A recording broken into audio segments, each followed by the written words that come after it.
আমি আছি কেপটাউনে, একটা মাউন্টেন এর উপরে রোড।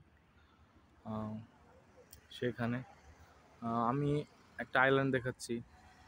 এটা এটা হচ্ছে সেই আইল্যান্ড। এখানে একটি জেল আছে যেখানে নেলসন ম্যান্ডেলাকে বন্দি করে রাখা হয়েছিল। এটা Cape Town. This is the Table Mountain.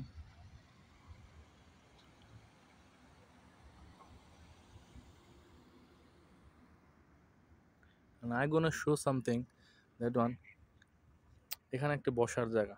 তো আমি এখানে বসতে গিয়ে হঠাৎ একটা জিনিস খেয়াল করছি, কেউ একজন ফ্রি ফিলিস্তিনি, ঠিক আছে?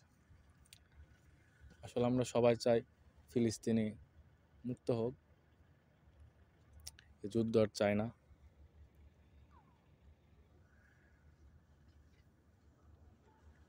চমৎকার একটা জায়গা। সাউথ আফ্রিকা আসলে যদি কেউ কেপটাউন না ঘুরে, তাহলে তার সাউথ আফ্রিকা আসাটা আমি মনে করি পরিপূর্ণতা পাবে না।